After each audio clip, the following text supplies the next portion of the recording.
تو مجھے یاد ہے اللہ کے نبی صلی اللہ علیہ وسلم نے کہا یہ جو قرآن کا جو علم تمہارے پاس ہے یہ مہر کے طور پر صحابیات کو دے دینا. اسی طریقے سے ان کا نکاح ہو گیا. ایک واقعے میں آپ غور کیجئے کتنی آسانی سے نکاح ہو گیا. آج ہمارے ہندوستانی مسلم معاشرے میں آپ دیکھیے اگر لڑکی جوان ہو جائے باپ کو فکر ہوتی ہے کہاں سے لاؤں گا اتنا پیسہ, لڑکی کو جہیز جو دینا ہے.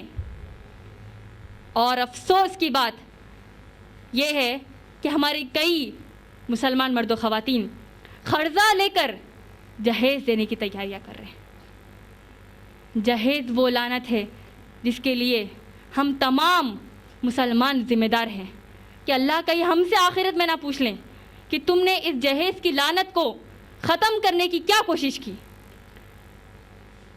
کیا ہم نے کوشش کی یا نہیں؟ ہم کو معلوم ہے اسلام میں جہیز نام کی کوئی چیز ہی نہیں ہے. نہ قرآن نہ صحیح احادیث صحابہ کرام کی زندگیوں سے کہیں سے بھی ثابت نہیں ہے کہ جہیز دینا پڑے گا. اور اس کے برخلاف اب غور کیجئے کہ جہیز کا اسلام میں کوئی تصور نہیں ہے لیکن اسلام میں مہر کا تصور ہے. اگر کوئی مرد نکاح کرتا ہے تو پھر اس کو چاہیے کہ وہ اپنی بیوی کو مہر ادا کرے. آج ہمارے پاس جہیز کی باضابطہ لسٹ بنتی ہے, کارڈ کے فارمیٹ پر چھپی جا رہی ہے, فہرست جہیز. اور میں جب وہ کارڈ پڑھ رہی تھی اس پہ سب سے پہلا آئٹم جو لکھا ہوا ہے جہیز کی لسٹ میں وہ کچھ اور نہیں بلکہ قرآن مجید ہے. ذرا غور کیجئے, حرام کام ہے جہیز 100% حرام ہے. حرام کام میں آپ قرآن مجید دے رہے ہیں. سب سے پہلا آئٹم قرآن مجید, اور پھر گھر چلانے کے تمام چیزیں اس میں آ گئی, بستر, صوفہ سیٹ, کیمرہ, DVD پلیئر, تمام چیزیں, فریج, ریفریجریٹر, واشنگ مشین. ایسا لگتا ہے کہ لڑکی کی شادی نہیں کر رہے ہیں بلکہ اپنے لڑکے کو بیچ رہے ہیں. اتنے شاہی انداز سے فہرست جہیز چھپ کر ہم کو دیا جاتا ہے. اور ہمارے کئی جو مسلم معاشرے میں عام ہیں کہ ہم ایک دم فخر سے لسٹ دیتے ہیں کہ یہ چیزیں ہم کو چاہیے. اور فہرست جہیز جو لسٹ ہے اس میں موبائل فون بھی, دیگر جہیز کا سامان موبائل فون تک لکھا ہوا ہے. موبائل فون, اسکوٹر, بائک, یہ تمام چیزیں لکھے ہوئے. میں نے سوچا ماشاءاللہ زمانہ اتنا ایڈوانس ہوتا جا رہا ہے تو آگے جب فہرست جہیز کی لسٹ بنے گی تو وہاں پر لیپ ٹاپ کا بھی نام ڈال دیں گے. ہم کو لیپ ٹاپ بھی چاہیے. اب لیپ ٹاپ بھی جہیز میں ہم مانگ لیں گے. ایئر ٹکٹ بھی مانگیں گے, بچے کو جا کر MBA کرنا ہے امریکہ جا کر, ایئر ٹکٹ مانگیں گے, ویزا کے پیسے مانگیں گے. اس قدر ہم اس گناہ میں ملوث ہیں کہ ہم اس کا احساس ہی نہیں ہو رہا ہے. کتنا آسان اسلام میں نکاح ہے. اسلام میں نکاح کتنا آسان ہے. سب سے پہلی شرط نکاح کی لڑکی کی پسند ہے. اگر لڑکا مسلمان ہو تو لڑکی کی پسند دیکھی جائے گی, نہ کہ اس پر کوئی زور زبردستی ہوگی. اگر ہم صحیح بخاری پڑھیں گے جلد نمبر 7 حدیث نمبر 66 اور 69 کے مطابق اللہ کے نبی صلی اللہ علیہ وسلم نے فرمایا کہ چاہے کنواری لڑکیاں ہوں یا عدت گزار چکی بیوائیں اور مطلقائیں ہوں, نکاح ان کی مرضی کے بغیر نہیں ہو سکتا. ان کی رضا نکاح کے لیے اہم ہے. اور پھر غور کیجئے اللہ کے نبی صلی اللہ علیہ وسلم نے صحیح بخاری جلد نمبر 7 حدیث نمبر 69 میں خنسہ رضی اللہ عنہ کو جواب دیتے ہوئے کہا کہ جب خنسہ رضی اللہ عنہ نے کہا کہ میرے ماں باپ نے میرا نکاح میری مرضی کے خلاف کیا تو اللہ کے نبی صلی اللہ علیہ وسلم نے کہا کہ تمہارا نکاح ہی نہیں ہوا, فسخ ہے. اس قدر لڑکی کی اہمیت, لڑکی کی رضا پر اہمیت دی گئی ہے. بغیر لڑکی کی مرضی کے نکاح ہی نہیں ہو سکتا. اس پر کوئی قسم کی زور زبردستی نہیں کی جا سکتی. لیکن یہاں موجود میری بہنیں اس کا مطلب یہ نہ لے لیں کہ جب لڑکی کو اس کی رضامندی پوچھنا چاہیے, اس کی مرضی کے بغیر شادی نہیں کی جا سکتی. اس کا معنی میری بہنیں یہ نہ لے لیں کہ نکاح سے پہلے وہ لڑکوں کے ساتھ ڈیٹنگ پر جا سکتی ہیں, ویلنٹائنس ڈے پر مل سکتی ہیں, گفٹس ایکسچینج کر سکتی ہیں, کالج, آج کل تو اسکول بھی بنک کر کے ملنے جا سکتی ہیں. اس طریقے کی اسلام اجازت نہیں دیتا. اس احادیث کا مفہوم یہ ہے کہ اگر کسی لڑکی کو کوئی رشتہ پیش آئے، اگر کوئی لڑکی کسی لڑکے سے نکاح کرنا چاہتی ہو اور وہ لڑکا مسلمان ہو، تو کسی کو اس بات پر اعتراض نہیں ہونا چاہیے، کیونکہ اسلامی اعتبار سے لڑکی کی مرضی سب سے زیادہ اہم ہے۔ اور پھر دوسرا اہم مسئلہ جو آج ہمارے معاشرے میں جو ہم نے خود کھڑا کر لیا، وہ ہے نکاح کے وقت ولی کی موجودگی۔ یہ ہم سب جانتے ہیں کہ نکاح کے وقت لڑکی کا ولی ہونا ضروری ہے، اس کے بغیر نکاح نہیں ہوتا۔ لیکن یہاں پر سوال یہ اٹھا، لوگ یہ سمجھتے ہیں کہ لڑکی کا باپ وہی ولی ہوگا، لیکن اگر آپ صحیح احادیث پڑھیں گے، صحیح بخاری جلد نمبر 7 باب نمبر 41 کے مطابق ولی وقت کا حاکم بھی ہو سکتا ہے، اور غیر اسلامی مملکت میں ہمارا جو قاضی نکاح پڑھاتا ہے وہ بھی وقت کا ولی، لڑکی کے لیے ولی بن سکتا ہے۔ یہ کہیں سے بھی ثابت نہیں ہے کہ اگر ولی جو باپ ہے، باپ اگر ولی کے طور پر موجود نہ ہو کسی بھی وجہ سے تو پھر نکاح نہیں ہوتا، بلکہ اسلام میں اتنی آسانی ہم خواتین کے لیے پیدا کی گئی ہے کہ اگر باپ ولی کے طور پر موجود نہ ہو، جو کہ افضل ہے، موجود نہ ہو، تو پھر وقت کا حاکم بھی ولی بن سکتا ہے۔ اور آج ہمارے معاشرے میں جو قاضی نکاح پڑھاتا ہے وہ بھی ولی کا کام انجام دے سکتا ہے۔ ہم کو اور کیا آسانیاں چاہیے؟ نکاح اتنا آسان ہو گیا ہے، ہماری انا کی بنیاد پر، رسم و رواج کو قائم رکھنے کی بنیاد پر ہم نے نکاح کو اس قدر مشکل بنا دیا۔ اللہ سبحانہ وتعالیٰ ہم کو سوال کر سکتے ہیں، تم کو قرآن، سیرت النبی صلی اللہ علیہ وسلم کے آئینے میں جو حق دیا گیا وہ کیا تھا؟ ان کو مہر لینے کا حق دیا گیا، نہ کہ جہیز دینے کا۔ لیکن ہم نے اس چیز کو عام کر لیا، ہم اپنے ہی ہاتھوں سے اپنے اوپر ظلم کر رہے ہیں۔ اگر سیرت النبی صلی اللہ علیہ وسلم کے آئینے میں اگر ہم سچ میں نکاح کرتے ہیں تو وہ نکاح سب سے بابرکت ہوگا، کیونکہ اللہ کے نبی صلی اللہ علیہ وسلم نے فرمایا کہ بابرکت نکاح وہ ہے جس میں کم سے کم خرچہ۔ ایک جوڑے میں لڑکی اگر جو جوڑا وہ پہنی ہوئی ہے، جو کپڑے وہ پہنی ہوئی ہے، اسی جوڑے میں اگر اس کا نکاح ہو جاتا ہے، سب سے بابرکت نکاح ہے، اور وہ اپنے شوہر کے گھر کو چلی جائے گی۔ اس قدر اسلام نے عورتوں پر، تمام انسانیت پر جہیز کا بوجھ کہیں سے بھی نہیں ڈالا۔ انشاءاللہ سیرت النبی صلی اللہ علیہ وسلم کے آئینے میں خواتین کے حقوق کے ضمن میں میرا 5واں عنوان ہے خواتین کے شادی شدہ زندگی سے متعلق حقوق، سیرت النبی صلی اللہ علیہ وسلم کے آئینے میں۔ جب ایک مسلمان عورت نکاح کر کے اپنے شوہر کے گھر کو جاتی ہے تو ہمارے ہندوستانی مسلم معاشرے میں یہ بات عام ہے کہ لڑکی جب گھر کو، اپنے سسرال کو جا رہی ہے تو وہ گھر ساس سسر، جیٹھ دیور، شوہر کے بھائیوں اور بہنوں کا ملا جھلا حصہ ہے، اور شوہر کو ایک جگہ دے دی گئی ہے رہنے کے لیے، اور بالآخر عورت پر یہ فرض کر دیا گیا کہ وہ گھر کے تمام افراد کی خدمت کرے۔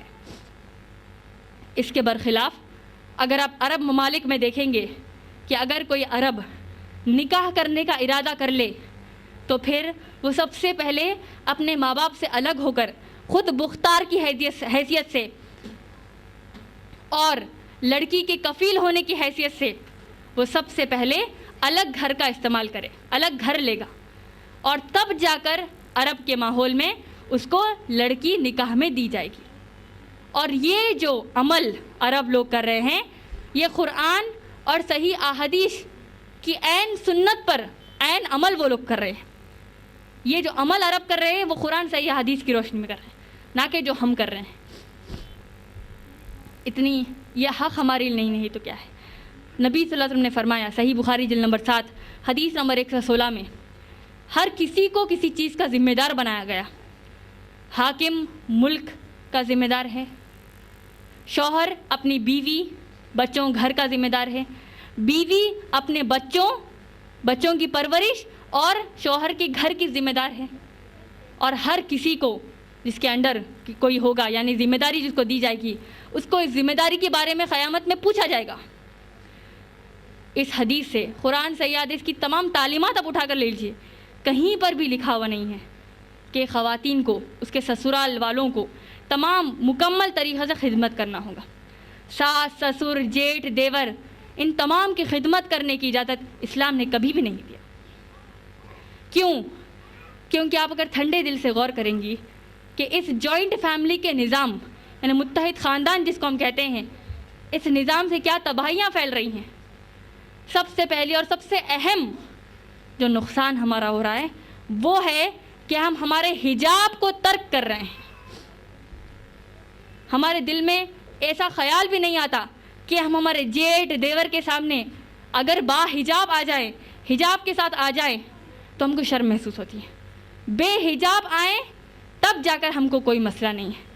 ہمارے دل میں خیال آتا ہے استغفر اللہ، کیا میں اپنے دیور کے بارے میں ایسا سوچوں گی؟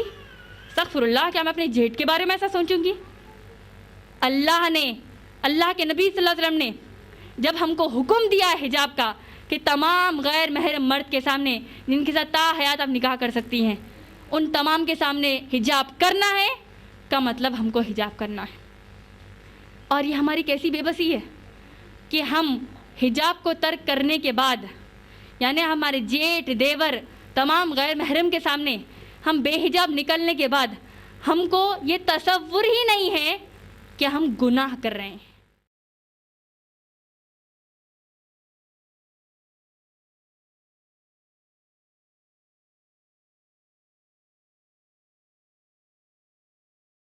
غیر محرم کے سامنے ہم بے حجاب نکلنے کے بعد ہم کو یہ تصور ہی نہیں ہے کہ ہم گناہ کر رہے ہیں. ہم بے حجاب ہو کر نکل ہی نہیں سکتے. اور دوسری تباہیاں غیبت، چغلی، خاندان میں جو لڑائیاں جلد سے جلد پھیل رہی ہیں وہ صرف جوائنٹ فیملی کی بنیاد پر ہے. اسلام نے عورت کو کبھی بھی زبردستی نہیں کی، کبھی بھی عورت پر زبردستی نہیں کی گئی کہ وہ اپنے سسرال والوں کی خدمت کرے. اور آپ غور کیجئے، ایک عورت جب نکاح کر کر آتی ہے سب سے پہلے شادی کے دن کھانا کھلانا فرض ہو جاتا ہے جو قرآن اسلامی اعتبار سے ہے ہی نہیں. اور پھر نکاح کے بعد جب بہو زچہ ہوتی یعنی جب اس کو وہ پریگننٹ ہوتی ہے، جب بچہ پیدا ہو جاتا ہے تو وہ زچگی کا تمام خرچہ، پہلی زچگی کا خرچہ عموماً ماں باپ کرتے ہیں. اس کی دلیل ہم کو کہاں سے ملی؟ تو دیکھیے جا کر کہیں سے بھی ہم اپنے آپ پر ظلم کر رہے ہیں. اس کی اسلام نے کبھی اجازت ہی نہیں دی. اسلام نے خواتین کو وہ حق دیا، سیرت النبی صلی اللہ علیہ وسلم نے ہم کو یہ حقوق دیے کہ جب عورت پیدا ہونے سے مرنے تک اس کے لیے ایک معاشی ذمہ دار طے ہے. پیدا ہوتے ہی اس کا باپ اس کی معاشی ضروریات کو پورا کرے گا، he will be the financial caretaker. نکاح کے بعد شوہر فائنینشیل ریسپانسبلٹی کو پورا کرے گا، نہ کہ ماں باپ اس کو پورا کریں گے. تو شوہر پر ذمہ داری ہے. یہ ہم کو حق نہیں ملا تو پھر کیا ہے؟ اور میری تقریر میں جو چھٹا عنوان ہے سیرت النبی صلی اللہ علیہ وسلم کے آئینے میں خواتین کے حقوق کے ضمن میں، چھٹا عنوان ہے خواتین کے طلاق و خلا سے متعلق حقوق، سیرت النبی صلی اللہ علیہ وسلم کے آئینے میں. آج کے دور میں طلاق اور خلا اس قدر اتنا ہمارے پاس اس کا گندا تصور ہے کہ ہم سوچتے ہیں کہ اسلام میں طلاق اور خلا ایک بہت گندی چیز ہے. نعوذ باللہ. جو ہم یہ سوچ رہے ہیں اس پر، یہ ایک جملے پر ہمارے کہ اسلام میں سب اچھا ہے، طلاق اور خلا نہیں رہنا تھا، یہ ایک ہمارے جملے پر یہ کافی ہے کہ ہم کو اسلام سے خارج کر دیا جائے. اگر طلاق اور خلا کو صحیح طریقے سے استعمال کریں گے تب جا کر یہ عورتوں کے لیے رحمت ہے.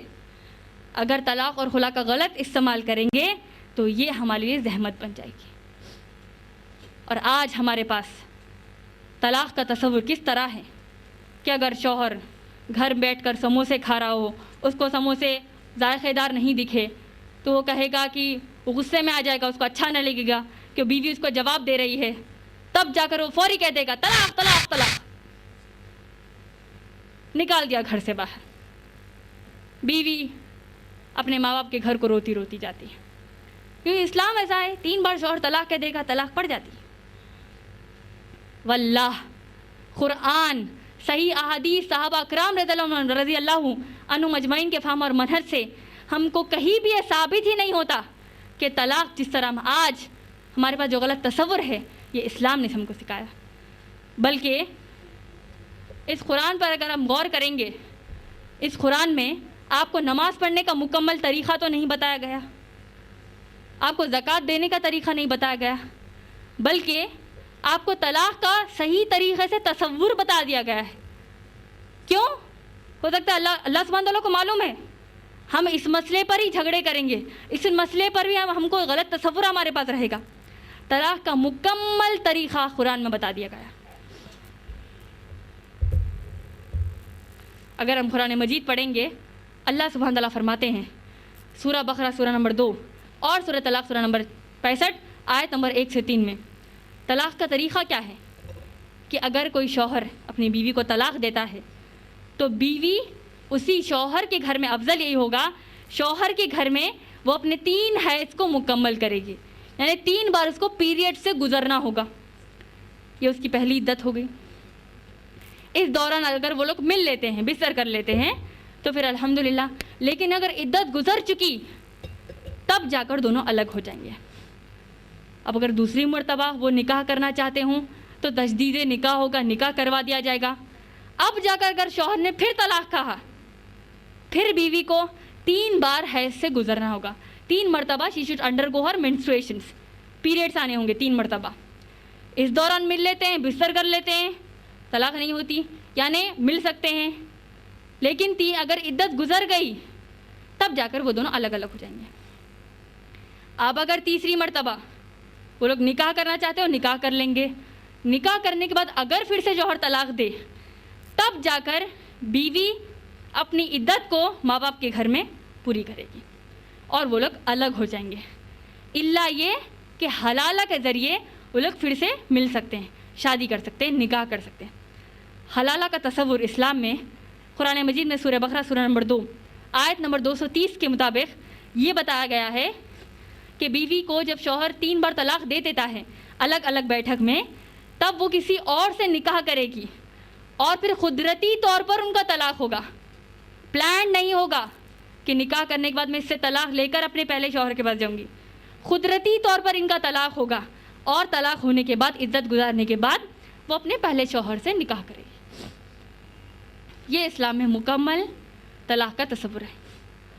اور خلا، جہاں بیوی پہل کرتی ہے، جہاں بیوی شوہر سے خلا مانگتی ہے، اس کا تصور اسلام میں کیا ہے؟ ایک مرتبہ ایک صحابیہ بریرہ رضی اللہ عنہا اللہ کے نبی صلی اللہ علیہ وسلم کے پاس آتی ہیں، جس کا ذکر صحیح بخاری جلد نمبر 7 حدیث نمبر 206 میں بتایا گیا۔ اللہ کے نبی صلی اللہ علیہ وسلم کہتے ہیں، اے بریرہ، تم اپنے شوہر کو کیوں چھوڑنا چاہتی ہو؟ وہ تمہیں کتنا چاہتا ہے؟ بریرہ رضی اللہ عنہا نے کہا، اے اللہ کے رسول صلی اللہ علیہ وسلم، کیا یہ آپ کا حکم ہے؟ اللہ کے رسول صلی اللہ علیہ وسلم نے کہا، مطلب کیا آپ محمد الرسول اللہ کی حیثیت سے کہہ رہی ہیں؟ اللہ کے رسول صلی اللہ علیہ وسلم نے کہا، نہیں، میں تو سفارش کر رہا ہوں، میں تو تمہارے شوہر کی بنا پر سفارش کر رہا ہوں، یعنی میں محمد بن عبداللہ کی حیثیت سے کر رہا ہوں۔ تب بریرہ نے کہا، نہیں اللہ کے نبی، میں خلا مانگنا چاہتی ہوں۔ یہ حق نہیں دیا تو پھر کیا ہے؟ یہ خلا کا حق بھی ہم کو دیا گیا، اور کس قدر دیا گیا کہ خلا کے لیے عدت صرف 1 مہینہ ہے، صرف 1 بار عورت کو حیض سے گزرنا ہوگا۔ اور جیسے کہ میں نے بتایا، طلاق صرف 3 مرتبہ پڑتی ہے، اور بھی 3 الگ الگ بیٹھک میں۔ جیسے کہ آپ نے دیکھا کون مرے گا کروڑ پتی میں 3 لائف لائنز ہوتی ہیں، 3 لائف لائنز ختم ہو گئی تب تو دے نہیں سکتے، کچھ کر نہیں سکتے۔ تو اسی طریقے سے 3 بار شوہر نے الگ الگ بیٹھک میں طلاق دے دیا، طلاق پھر بعد میں نہیں دے سکتا۔ لیکن عورت کے اختیار میں یہ ہے کہ اگر وہ خلا مانگنا چاہتی ہے شوہر سے، مانگنے کے بعد الگ ہو رہی ہے، پھر سے وہ نکاح کرے گی، اگر کرنا چاہتی ہے پھر سے نکاح کرے گی، اور اس طریقے سے وہ 1 ملین مرتبہ خلا دے سکتی ہے۔ اسلام نے اس کو چھوٹ دی ہے، لیکن کوئی بھی ایسا کرے گا نہیں، لیکن چھوٹ ہم کو وہ دی گئی ہے، عورت کو حق دیا گیا ہے، حقوق ہم کو دیے گئے، غلط استعمال کریں گے اس کی سزا ہم کو ملے گی۔ لیکن ان تمام جو ہم کو حقوق بتائے گئے، اس کی باٹم لائن کیا ہے، اس کا نتیجہ کیا ہے؟ کہ قربان ہو جائیں ہمارے نبی محمد صلی اللہ علیہ وسلم پر، کہ چاہے وہ مرد ہو یا عورت، ہم تمام کو بہترین حقوق دیے، اتنا پیارا مقام دیا۔ اور دیکھیے مقام میں بھی عورت کو جو مقام دیا ہے، صحیح بخاری جلد نمبر 8 حدیث نمبر 2 کے مطابق ایک صحابی کو جواب دیتے ہوئے اللہ کے رسول صلی اللہ علیہ وسلم کہتے ہیں کہ اللہ اور اس کے رسول صلی اللہ علیہ وسلم کے بعد تمہارے لیے حسن سلوک کرنے کا جس کے ساتھ تم کو حسن سلوک کرنا ہے وہ کوئی اور نہیں بلکہ تمہاری والدہ ہے. اور پھر 2 مرتبہ نبی صلی اللہ علیہ وسلم نے پھر سے کہا تمہاری والدہ ہے. تیسری مرتبہ بھی کہا تمہاری والدہ ہے. چوتھی مرتبہ جب صحابی نے کہا تب کہا تمہارے والد ہیں. 3 مرتبہ یعنی 75% لو اینڈ ریسپیکٹ ہم عورتوں کو ملی ہے ماں کے طور پر. 25% 25% باپ کو ملا ہے. کا مطلب ہم خواتین ہم کو اس کا علم ہی نہیں ہے کہ جب ہم بچوں کی پرورش کر رہی ہیں ایک ماں کا درجہ جو ہم کو بتایا گیا ہے اس کا احساس ہم کو کیسے ہو سکتا ہے. اس کا معنی یہ ہوا کہ اللہ کے نبی صلی اللہ علیہ وسلم نے ہم کو گولڈ میڈل دیا, سلور میڈل دیا, برونز میڈل دیا, کانسولیشن پرائز باپ کو دے دیا. یعنی سونے کا تمغہ عورت کو دیا, چاندی کا تمغہ عورت کو دیا, تانبے کا تمغہ عورت کو دیا, تسلی کا انعام باپ کو دیا. یہ مرتبہ ہے ہمارا, یہ حق ہے ہمارا. اور پھر اگر ہم یہ دعویٰ کرتے ہیں, ہم سیرت النبی صلی اللہ علیہ وسلم پر گفتگو کر رہے ہیں, ہمارا دعویٰ کیا ہے کہ ہم اللہ کے بعد ہمارے رسول محمد صلی اللہ علیہ وسلم سے سب سے زیادہ محبت کرتے ہیں. یہی ہمارا دعویٰ ہے انشاءاللہ. لیکن صرف کہنا کافی نہیں ہے. اللہ سبحانہ تعالیٰ قرآن مجید میں فرماتے ہیں سورہ آل عمران سورہ نمبر 3 آیت نمبر 31, سورہ آل عمران سورہ نمبر 3 آیت نمبر 32, سورہ آل عمران سورہ نمبر 3 آیت نمبر 132, سورہ نساء سورہ نمبر 4 آیت نمبر 59, سورہ نساء سورہ نمبر 4 آیت نمبر 80, سورہ مائدہ سورہ نمبر 5 آیت نمبر 92, سورہ انفال سورہ نمبر 8 آیت نمبر 1, سورہ انفال سورہ نمبر 8 آیت نمبر 20, سورہ انفال سورہ نمبر 8 آیت نمبر 46, سورہ نور سورہ نمبر 24 آیت نمبر 52, سورہ نور سورہ نمبر 24 آیت نمبر 54, سورہ مجادلہ سورہ نمبر 58 آیت نمبر 12, سورہ محمد صلی اللہ علیہ وسلم سورہ نمبر 47 آیت نمبر 33 اور سورہ تغابن سورہ نمبر 64 آیت نمبر 12. ان تمام مقامات پر اللہ سبحانہ تعالیٰ نے کہا اطیعوا اللہ و اطیعوا الرسول, اطاعت کرو اللہ کی اور اطاعت کرو اللہ کے رسول محمد صلی اللہ علیہ وسلم کی. اطاعت کرنے تو ہم تیار ہیں انشاءاللہ, لیکن اطاعت کیسے کریں گے؟ اللہ سبحانہ تعالیٰ سورہ آل عمران کی آیت نمبر 31 میں فرماتے ہیں قل ان کنتم تحبون اللہ, اگر تم یہ کہتے ہو کہ تم نبی کو چاہتے ہو, اگر تم یہ دعویٰ کرتے ہو کہ تم اللہ کو چاہتے ہو, فاتبعونی, رسول کی اطاعت کرو. اگر اللہ سے محبت کا تم یہ ارادہ کر رہے ہو, بیان کر رہے ہو, اللہ کے رسول صلی اللہ علیہ وسلم کی اطاعت کرو. اور اطاعت ہم کیسے کریں گے؟ قرآن, صحیح احادیث اور صحابہ کرام رضی اللہ عنہم اجمعین کے فہم اور منہج کے حساب سے ہم ہماری زندگی گزاریں گے. وہ کیسے نبی تھے صلی اللہ علیہ وسلم کے کہ اللہ کے نبی صلی اللہ علیہ وسلم نے ہم جیسے مسلمانوں کے لیے, ہم تمام مسلمانوں کے لیے, یہ امت کے لیے تہجد میں رات میں اٹھ کر ہم مسلمانوں کے لیے دعائیں مانگتے تھے, یہاں تک کہ نبی صلی اللہ علیہ وسلم کے پیر سن ہو جاتے تھے, سوج جاتے تھے. کس کے لیے دعا کی؟ آپ کے لیے اور میرے لیے دعا کی. کون سی دعا کی؟ یہ نہیں دعا کی کہ لڑکی کی شادی جلدی ہو جائے, یہ نہیں کہ ہم جلدی پاس ہو جائیں, ہم کامیاب ہو جائیں. یہ اصل کامیابی کی دعا ہمارے نبی صلی اللہ علیہ وسلم نے ہمارے وہ ہے آخرت کی کامیابی. مغفرت کی دعائیں کرتے تھے اور کرتے کرتے یہ حال ہو جاتا تھا کہ ان کے پیر سوج جاتے تھے. اور آخرت کے دن جب سب سے پہلا حساب و کتاب اللہ سبحانہ تعالیٰ محمد صلی اللہ علیہ وسلم کا کریں گے اور اس کے بعد صحابہ صحابیات کا کریں گے, اللہ سبحانہ تعالیٰ کہیں گے اے محمد صلی اللہ علیہ وسلم آپ جنت میں داخل ہو جائیے, آپ لوگوں کا حساب کتاب ہو چکا, جا سکتے ہیں جنت میں. اللہ کے نبی صلی اللہ علیہ وسلم جنت میں جاتے ہیں, جانے سے پہلے دروازے پر ہی اللہ کو پلٹ کر کہتے ہیں, ہم تمام انسانوں کو وہاں پر دیکھ کر کہیں گے امتی امتی, میری امت میری امت. اس کا معنی کیا ہے؟ غور کیجئے, وہ محبت پر اللہ نے جنت دے دی, جنت میں جانے والے ہیں, لیکن کیا کہا اللہ میری امت, اس کا بھی حساب کتاب کرنا ہے, اس کو بھی میرے ساتھ شامل کریں. وہ محبت ہے ہمارے نبی محمد صلی اللہ علیہ وسلم کی۔ تو میں آپ تمام بہنوں کو یہ نصیحت کرتی چلوں کہ ہم ہماری زندگی جو گزار رہے ہیں اس میں کہاں پر ہم اللہ کے رسول صلی اللہ علیہ وسلم کے مطابق ہم کو عمل کرنا ہے، اور عمل کرتے وقت جو ہم کو مشکلیں آئیں گی وہ صرف 60 70 80 سال کے لیے آئیں گی، مر جائیں گے تو فلاح ہمارے لیے ہے، ہمارے لیے آخرت کی کامیابی ہے۔ اسی کے ساتھ میں اپنی تقریر کو ختم کرتی ہوں اللہ کے نبی صلی اللہ علیہ وسلم کے اس قول کے ساتھ جس سے میں نے اپنی تقریر شروع کی۔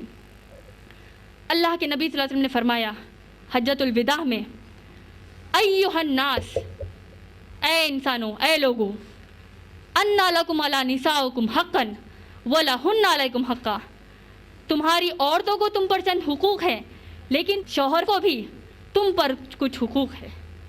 اسی کے ساتھ میں اپنی تقریر کو ختم کرتی ہوں۔ وآخر دعوانا ان الحمد للہ رب العالمین۔ جزاک اللہ خیراً، بارک اللہ۔ یہ تھی محترمہ امت المتین صاحبہ، BSc جینیٹکس، نازبہ، شعبہ خواتین IREF۔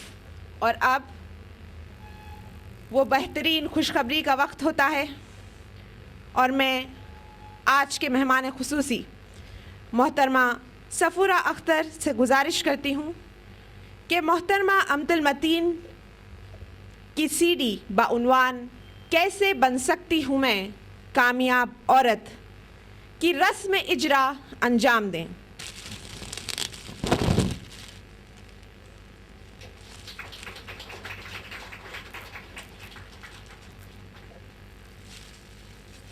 اور اب ہم سوال اور جواب کی نشست شروع کرتے ہیں۔ سوال اور جواب کی نشست شروع کرنے سے پہلے میں آپ کو کچھ اہم اصول بتانا چاہتی ہوں۔ پہلا اصول، سوال کرنے والی بہن اپنا نام اور مصروفیت بتائیں۔ سوال مختصر اور عنوان کے تحت ہونا چاہیے۔ یاد رہے کہ مقررہ سے بحث اور تکرار کرنے کی ہرگز اجازت نہیں ہے۔ جس کو بھی سوال کرنا ہو وہ مائک کے پیچھے اپنی باری آنے تک انتظار کریں اور پھر سوال کریں۔ ایک وقت میں ایک ہی سوال کی اجازت ہے، اور اگر دوسرا سوال کرنا ہو تو دوبارہ لائن میں کھڑے ہو جائیں۔ سوال پیپرز پر لکھ کر بھی کیے جا سکتے ہیں۔ اپنا سوال تقسیم کیے گئے پیپرز پر لکھ کر IREF شعبہ خواتین کے موجود والنٹیئر سسٹرز کو دے سکتے ہیں، اور وہ ان پیپرز کو سٹیج تک پہنچا دیں۔ لیکن پیپرز کے سوال پروگرام کے آخر میں ہی لیے جائیں گے۔ اصولوں کی پابندی نہ ہونے پر مجبوراً سوال کرنے والی بہن کو سوالات سے میں روک دوں گی، اور اس کا مجھے پورا اختیار ہے۔ لیتے ہیں پہلا سوال۔ السلام علیکم جی، میں ایک ہوم میکر ہوں اور MA کری ہوئی ہوں۔ بہن آپ کا نام؟ میرا نام عائشہ زینت ہے جی۔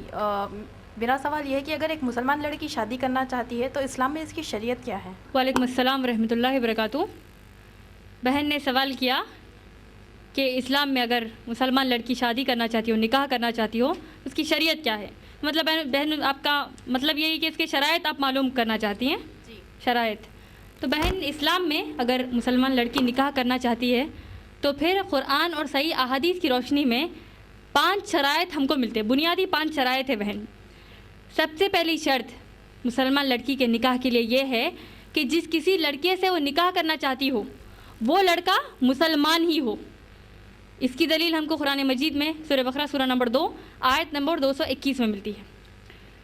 اور دوسری شرط مسلمان لڑکی کے نکاح کے لیے وہ یہ ہے کہ قرآن مجید میں سورہ نساء سورہ نمبر 4 آیت نمبر 22 سے 24 میں جو رشتے بیان کر دیے گئے ہیں جن سے عورت تا حیات نکاح نہیں کر سکتی، مثال کے طور پر باپ، سگا بھائی، سگا چاچا، سگا ماموں، ان سے عورت تا حیات نکاح نہیں کر سکتی، اس کی فہرست دے دی گئی ہے۔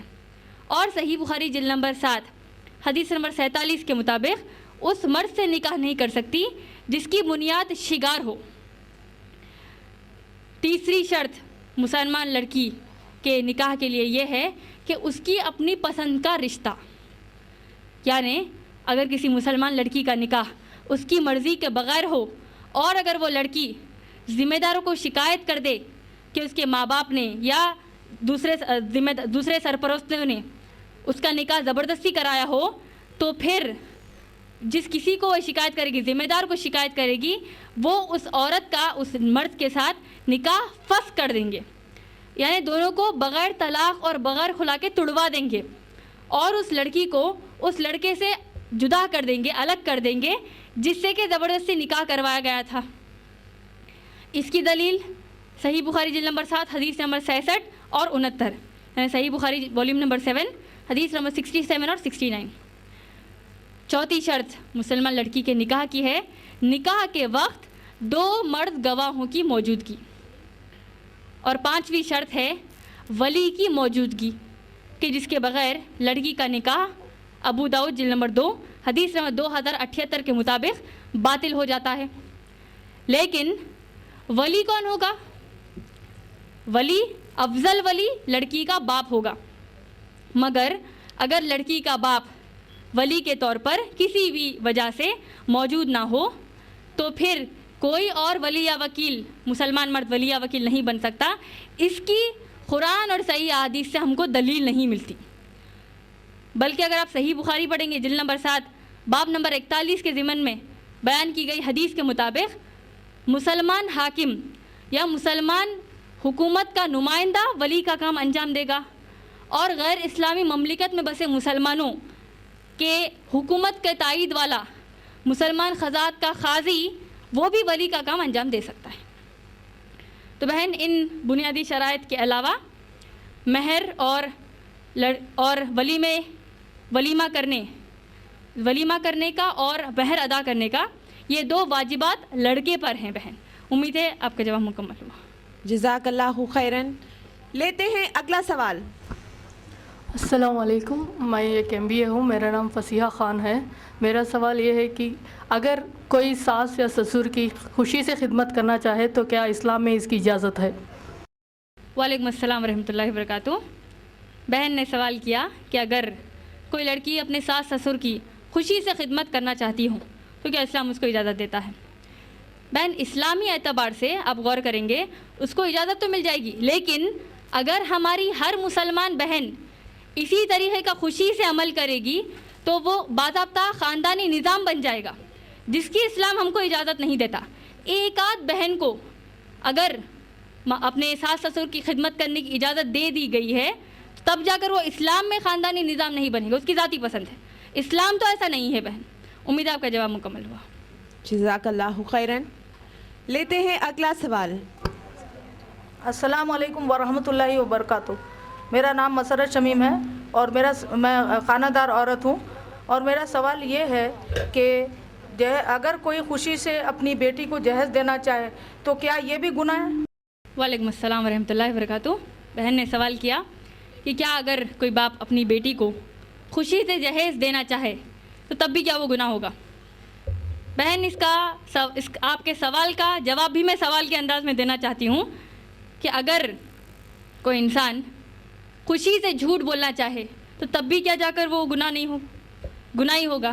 تو اسی طریقے سے اگر کوئی باپ خوشی سے گناہ کرنا چاہتا ہو تب بھی جا کر وہ گناہ ہی ہوگا بہن۔ تو گناہ کو آپ خوشی سے کریے یا پھر جان بوجھ کے کریے یا مجبوری میں کریے، گناہ تو گناہ ہی ہے بہن، وہ تو طے ہے۔ امید ہے آپ کا جواب مکمل ہوا۔ جزاک اللہ خیر۔ جزاک اللہ خیراً۔ لیتے ہیں اگلا سوال۔ السلام علیکم ورحمۃ اللہ وبرکاتہ۔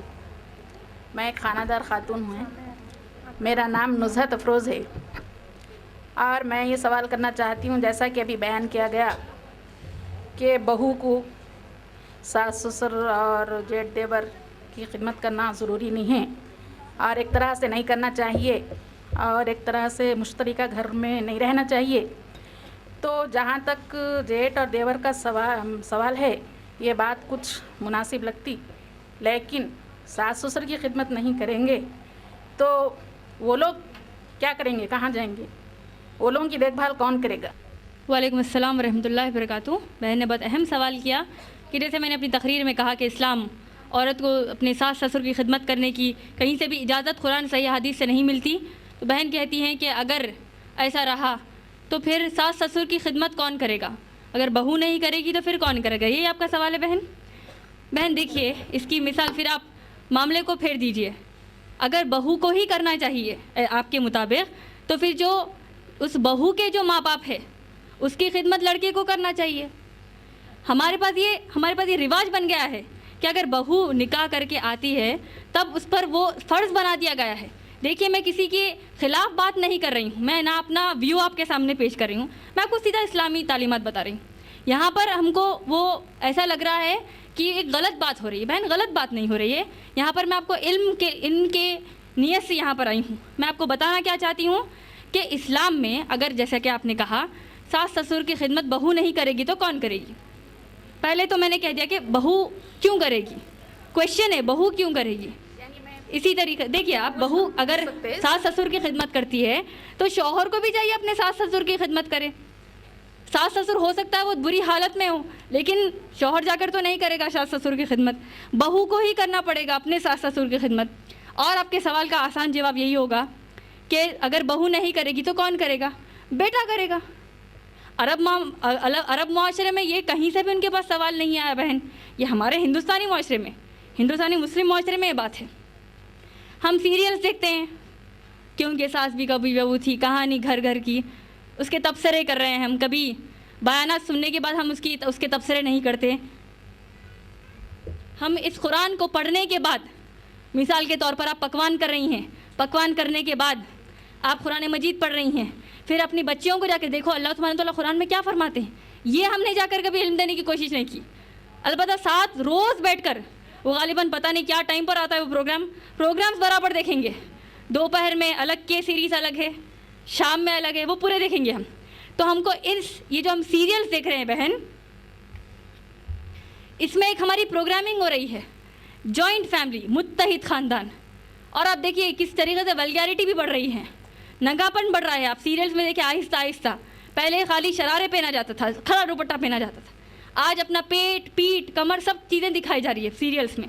تو آج اگر ہم دیکھتے ہی رہیں گے یہ چیز, اور اگر کوئی نیوکلیئر فیملی ہے یہاں پر بہو اپنے شوہر کو کہتی ہے کہ نہیں میں الگ رہنا چاہتی ہوں, تو اس کو ہم کہیں گے کہ یہ تو گستاخ لڑکی ہے. گستاخ لڑکی نہیں ہے بہن, اللہ نے, اسلام نے, سیرت النبی صلی اللہ علیہ وسلم نے اس کو اجازت دی ہے. اگر وہ اپنے شوہر کو کہتی ہے کہ میں الگ رہنا چاہتی ہوں, اسلام میں اس کو پوری اجازت دی گئی ہے بہن. کا مطلب لڑکی پر زور زبردستی نہیں کی جا سکتی. اور میں نے جیسے کہا ہم نے اس کو خاندانی نظام بنا لیا, جبکہ سعودی عرب میں خاندانی نظام ہے ہی نہیں. اور اسلام جو ہمارا دین ہے یہ شریعت ہے, ایک نظام قائم کرنا ہے, زکوٰۃ کا نظام اور دوسرے تمام جو ہمارے پاس نظام ہے. سب سے پہلے 5 بنیادیں جو ہم کو نظام کے طور پر قائم کرنا ہے, توحید کا عمل جو ہم کو کرنا ہے, اظہار کرنا ہے, نماز پڑھ کے اظہار کرنا ہے, زکوٰۃ دے کے اظہار کرنا ہے, روزے رکھ کر اظہار کرنا ہے. یہ تو ہم جو کر رہے ہیں یہ ہم اظہار کر رہے ہیں نظام. لیکن اس نظام میں اگر کوئی یہ کہے کہ اسلام میں عورت کو اس کی بہو کی, اس کی ساس سسر کی خدمت کرنا فرض ہے, پھر کون کرے گا؟ یہ ہم کو کہیں بھی اسلام سے نہیں ملتا. پھر بھی آپ کو کوئی سوال ہے تو آپ انشاءاللہ دوبارہ کر سکتی ہیں. جزاک اللہ خیراً. ایک اور سوال آیا ہے کہ کون سی نوکری کرنا جائز ہے. بہن نے اپنا نام اور پیشہ نہیں لکھا. وعلیکم السلام ورحمۃ اللہ وبرکاتہ. بہن نے سوال کیا کہ کون سی نوکری کرنا جائز ہے. بہن میں نے اپنے تقریر میں آپ کو 3 شرائط بتا دیے تھے. آپ نوکری کر سکتی ہیں, اجازت دے دی گئی. اصل ذمہ داری کو پورا کرنے کے بعد آپ کرتی ہیں, کوئی ممانعت نہیں ہے اسلام میں. لیکن 3 شرائط کو آپ پورا کر دیجئے, انشاءاللہ میں اس کو دہرا دیتی ہوں. پہلی شرط کہ جو کوئی آپ نوکری کر رہی ہیں وہ نوکری غیر اسلامی نہ ہو. دوسری شرط آپ کو آپ کا حجاب نکالنا نہیں چاہیے نوکری کرتے وقت, تو عموماً ہم اس پر کمپرومائز کر رہے ہیں, وہ ہم نہیں کر سکتے.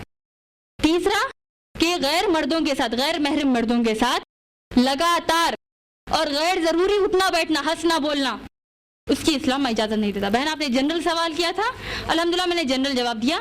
جو کوئی آپ نوکری کرنا چاہتی ہے 3 شرائط میں فٹ کر لیجئے, تب جا کر آپ اپنی اصل ذمہ داری کو پورا کرتے ہوئے نوکری کر سکتی ہیں. امید ہے آپ کا جواب مکمل ہوا. جزاک اللہ خیراً. لیتے ہیں اگلا سوال مائک سے. السلام علیکم ورحمۃ اللہ وبرکاتہ. میرا نام صفیہ حسین ہے, میں ہوم میکر ہوں. میرا سوال ہے, جو یہ صوفیزم رہتے ہیں ان لوگوں کو مطلب وہ وسیلے سے مانگ سکتے ہیں, مطلب جو اولیاء اللہ ہے یا جو درگاہ میں ہیں یا جیسا بڑے جو ان کے پیمانے میں ہیں ان کے وسیلے سے ہم مانگ سکتے ہیں کہہ کے بولتے ہیں, تو اس کے بارے میں ہم کیسے ان لوگوں کو بتا سکتے ہیں کہ ایسا نہیں ہے؟ وعلیکم السلام ورحمۃ اللہ وبرکاتہ. بہن نے سوال کیا کہ صوفیزم میں اور دوسرے کئی مقامات پر, دوسرے حالات میں جہاں پر لوگ وسیلہ مانگتے ہیں اولیاء اللہ کے ذریعے, اور ہم ان کو کیسے سمجھا سکتے ہیں کہ یہ چیز غلط ہے. یہی آپ کا سوال ہے بہن؟ میں الحمدللہ آپ کوشش کر رہی ہیں. اللہ سبحانہ تعالیٰ سورہ نحل سورہ نمبر 16 آیت نمبر 125 میں فرماتے ہیں, ادعو الی سبیل ربک بالحکمہ والموعظۃ الحسنہ وجادلہم باللتی ہی احسن. تم لوگوں کو اسلام کی طرف بلاؤ, کیسے؟ حکمت سے, بہت بہترین تعلیمات دے کر, اور ان کے ساتھ بہترین انداز میں بحث کرو. تو بہن الحمدللہ اب آپ کیسے کریں گی؟ جو کوئی معاملہ آپ کے پاس پیش آتا ہے, آپ کو غلط دکھنے کی بنیاد کیا ہے؟ کہ وہ قرآن, صحیح احادیث, صحابہ اکرام رضی اللہ عنہم اجمعین کے فہم اور منہج سے ثابت نہیں ہے. اگر ثابت نہیں ہے تو ہم وہ عمل نہیں کر سکتے. رہا وسیلے کا مسئلہ, وسیلہ میں آپ کو جس میں بتا دیتی ہوں, میں آپ کو یہ نہیں بتاتی ہوں دیکھو یہ غلط ہے, میں آپ کو اس کے بازو بڑی لکیر, اصلی لکیر کھینچ دوں گی, آپ کو صحیح کیا ہے بتا دوں گی. جو قرآن کی آیت اکثر لوگ کوٹ کرتے ہیں وسیلے کے تعلق سے, سورہ مائدہ سورہ نمبر 5 آیت نمبر 35 ہے, سورہ نمبر 5 آیت نمبر 35, جہاں پر اللہ نے وسیلے کا لفظ استعمال کیا کہ تم وسیلے کے ذریعے بھی دعا مانگ سکتے ہو. اب ہمارے لیے بہترین نمونہ کون ہے بہن؟ اسلام کو سمجھنے کا, اسلام پر عمل کرنے کا بہترین نمونہ محمد صلی اللہ علیہ وسلم ہے.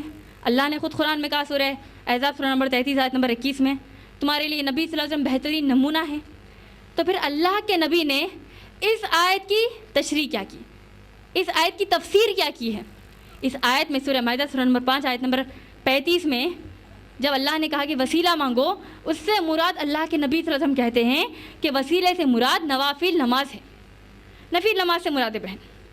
دوسرے اور دو طریقے ہم وسیلے کے ذریعے جو دعا مانگ سے بنیادی طریقے, ایک طریقہ یہ ہے کہ جو کوئی نیکی ہم کر رہے ہیں اس نیکی کا وسیلہ لے کر ہم اللہ سے دعا مانگ سکتے ہیں. اللہ میں نے یہ ایک چھوٹی نیکی, ایک بڑی نیکی, میں نے اس طریقے سے نیکیاں کیا تھا, اس کے وسیلے سے اللہ میری یہ دعا قبول کرتے. اس طریقے سے آپ مانگ سکتی ہیں. اللہ کے نام و صفات کا وسیلہ لے کر آپ دعا مانگ سکتی ہیں. میں یہ تمام بنیادی طریقے ہیں وسیلہ کے ذریعے جو آپ دعا مانگ سکتی ہیں, تو آپ ان کو صحیح علم بتا دیجیے انشاءاللہ. امید ہے آپ کا جواب مکمل ہوا. جزاک اللہ خیراً. اگلا کویسچن سلپ سے ہے, واٹ از حجاب؟ Is it necessary to cover the face? وعلیکم السلام ورحمۃ اللہ وبرکاتہ. بہن نے سوال کیا کہ حجاب کیا ہے, حجاب میں کیا ہم کو چہرہ ڈھانکنا ضروری ہے؟ غالباً یہی سوال ہے بہن کا. جی ہاں. بہن جس کسی نے سوال کیا ہے, اسلامی اعتبار سے حجاب کا جو حکم ہم کو دیا گیا ہے سورہ نور سورہ نمبر 24 آیت نمبر 30 اور 31 میں, بہن سورہ نور سورہ نمبر 24 آیت نمبر 30 میں مرد حضرات کو حجاب کا حکم دیا گیا, اور 31 میں عورتوں کو حجاب کا حکم دیا گیا. قل للمؤمنات یغضضن من جلابہن, یہ حکم اللہ نے ہم کو دیا ہے کہ اے مومن عورتوں تم اپنے سینوں پر اوڑھنیاں ڈال لو اور اپنی زینت کو لوگوں کے سامنے ظاہر مت کرو, الا ہی کہ جو ظاہر ہو جائے. تو یہ آیت ہم کو بتا دی گئی ہے کہ ہم کو حجاب کرنا ہے. اور سورہ احزاب سورہ نمبر 33 آیت نمبر 59, یہ ایک ریفرنس ہے قرآن میں جہاں پر حجاب کیوں کرنا ہے یہ ہم کو بتا دیا گیا, آپ لوگ نوٹ کر سکتی ہیں. سورہ احزاب سورہ نمبر 33 آیت نمبر 59, یعنی سورہ نمبر 33 آیت نمبر 59 میں اللہ سبحانہ تعالیٰ نے فرمایا, یا ایھا النبی, اے نبی صلی اللہ علیہ وسلم, قل لازواجک وبناتک ونساء المؤمنین یدنین علیہن من جلابیبہن. اے نبی صلی اللہ علیہ وسلم کہہ دیجیے آپ کی بیویوں سے, صاحبزادیوں سے اور مومن عورتوں سے کہ جب وہ اپنے گھر سے باہر نکلیں تو اپنے اوپر اچھی خاصی موٹی چادر سے وہ اپنے آپ کو ڈھانک لیں تاکہ وہ ستائی نہ جائیں, so that they are not molested, and Allah is of forgiving most merciful. اور اللہ ہر چیز, اور اللہ بے شک معاف کرنے والا ہے. اب جیسے کہ آپ نے کہا کہ یہ چہرے کا حجاب ہم پر ضروری ہے, میں حجاب کو پر عمل کرنے کے لیے قرآن صحیح احادیث کی روشنی میں طریقے ہم کو بتائے گئے. سب سے پہلا جو کنڈیشن ہے بہن، شرط ہے حجاب کے لیے، وہ یہ ہے، مرد حضرات کے لیے الگ ہے. ان کے لیے ہے ناف سے ٹخنے سے اوپر تک، from the naval to the نی جسٹ ابو دا اینکلس، منیمم کم سے کم وہ پورشن وہ ڈھانک لے، وہ ان کا حجاب ہے. عورت کے لیے سر سے لے کر پاؤں تک. لیکن اگر وہ اپنا چہرہ، اگر وہ کلائیاں اور پاؤں اگر وہ کھلے رکھنا چاہتی ہے تو پھر وہ رکھ سکتی ہے. ہم یہ نہیں کہیں گے اگر کوئی عورت اپنا چہرہ نہیں ڈھانکتی، ہم یہ نہیں کہہ سکتی وہ گناہ کر رہی ہے. اسلام نے اجازت دی ہے، اب ڈھانکنا چاہتی ہے ڈھانکیے، نہیں ڈھانکنا چاہتی کھلا رکھنا چاہتی ہے رکھیے، اسلام نے اجازت تو دی ہے. دوسری شرط حجاب کی یہ ہے کہ جو کچھ حجاب آپ کر رہی ہوں وہ تنگ نہ ہو، ایک دم ٹائٹ نہ ہو. تیسری کنڈیشن ہے جو حجاب آپ کر رہی ہیں وہ ٹرانسپیرنٹ نہ ہو، یا جس کے ذریعے آپ کے اندر کا لباس ظاہر ہو جاتا ہو، ٹرانسپیرنٹ نہ ہو. پانچویں شرط ہے کہ عورتیں اس طریقے کا حجاب نہ کریں جو سوسائٹی میں، معاشرے میں مرد حضرات کے کپڑوں کے لیبل سے مشہور ہے، اور مرد حضرات عورتوں کا لباس اختیار نہ کریں. اس کا معنی یہ ہے کہ ایک مرد اگر وہ کہہ رہا ہے کہ میں حجاب کرنا چاہتا ہوں اور اورینج کلر کا وہ شال بن لے رہا ہے تو وہ سادھو دیکھے گا. اس طریقے سے ہم سادھو نہیں، بلکہ اگر وہ بہت بڑا فراک پہن لے، ایک دم بڑا فراک پہن لے اور کہے کہ نہیں میں حجاب کر رہا ہوں، تو ہم کہیں گے حجاب نہیں، یہ لڑکی کا ڈریس ہے، لڑکی کا ڈریس آپ نہیں پہن سکتے. اس طریقے سے ہم بھی لڑکوں کا ڈریس اختیار نہیں کر سکتے. چھٹی شرط ہے کہ ہم غیر مسلمانوں کے ڈریس نہیں پہن سکتے. یعنی حجاب کے طور پر اگر میں اپنے آپ کو اگر میں حجاب کرنا چاہتی ہوں اور میں نے ایک سفید فراک پہن لیا جو پورا ڈھانک رہا ہے، پھر میں نے ایک ہیڈ اسکارف بھی بنا لیا، تو ہم کہیں گے کہ آپ نن لگ رہے ہیں، آپ عیسائی لگ رہی ہیں. تو عیسائیوں کی جیسا پہچان میں آنے کے لیے ہم اس طریقے کا حجاب نہیں کریں گے. ساتویں شرط ہے کہ اگر ایک عورت اپنے گھر سے باہر یا پھر غیر محرم کی محفل میں جا رہی ہے تو وہ پرفیوم اپلائی نہیں کر سکتی، خوشبو نہیں لگا سکتی. اللہ کے نبی صلی اللہ علیہ وسلم نے 3 بار کہا جو عورت غیر محرم کے ساتھ یعنی گھر سے باہر یا پھر غیر محرم کی محفل میں پرفیوم لگا کر خوشبو لگا کر جاتی ہے تو وہ زانیہ ہے، زانیہ ہے، زانیہ ہے. اتنا بڑا اس کی سزا ہے. اور 8واں حکم، 8ویں شرط یہ ہے بہن کہ ہم ایسا حجاب نہیں کر سکتے جس سے کہ ہم لوگوں کو دھوکہ دے رہے ہوں. مثال کے طور پہ اگر میں ڈاکٹر کا ڈریس اختیار کرتی ہوں، لباس یا حجاب جو بھی کر رہی ہوں، اور میں ڈاکٹر نہیں ہوں اور میں پیشنٹس کا جا کر علاج کر رہی ہوں، تو یہ تو اسلام میں دھوکے بازی ہے. اس طریقے کا بھی ہم حجاب اختیار نہیں کر سکتے. چہرے کا تو میں نے کہہ دیا، اسلام میں اجازت دے دی گئی ہے. یہ کہنا کہ آپ چہرے کو اگر نہیں ڈھانکتی تو گناہ ہوگا، یہ بات غلط ہے. البتہ جب آپ چہرہ نہیں ڈھانک رہی ہیں تو آپ آئی لائنر، مسکارا، آئی شیڈوز وہ خالی آنکھوں کے لیے، پھر جا کر آپ میک اپ کر رہی ہیں، لپسٹک لگا رہی ہیں، یہ میک اپ آپ نہیں کر سکتی. اگر آپ چہرہ کھلا رکھنا چاہتی ہوں سیدھا سادہ کھلا رکھیں. یہاں تک کہ آپ جو نتھ پہن رہی ہیں، جو نوز رنگ ہے، وہ بھی آپ استعمال نہیں کر سکتی اگر آپ اپنا چہرہ کھلا رکھنا چاہتی ہوں، کیونکہ ہم قرآن کی تعلیمات کے خلاف جا رہے ہیں اگر اپنی زینتوں کو ظاہر کر رہے ہیں. اس کا حکم سورہ نور سورہ نمبر 24 آیت نمبر 31 بہن. تو کھلا رکھ سکتی ہیں چہرہ، اگر رکھ رہی ہیں تو کوئی زینت کا سامان چہرے پر نہیں ہونا چاہیے. امید ہے آپ کا جواب مکمل ہوا. جزاک اللہ خیراً. اس پروگرام کے اختتام سے پہلے میں IREF شعبہ خواتین کی جانب سے اللہ سبحانہ و تعالیٰ کا شکر بجا لاتی ہوں کہ اللہ سبحانہ و تعالیٰ نے ہمیں نبی کی سیرت پر بولنے کا موقع عطا کیا. میں ہمارے مہمان خصوصی محترمہ صفورہ اختر کا تہہ دل سے شکریہ ادا کرتی ہوں، اور منصف ڈیلی کے مینجمنٹ کا، خاص طور سے جناب محمد نصیر خان صاحب کا اور جناب خان لطیف خان صاحب کا تہہ دل سے شکریہ.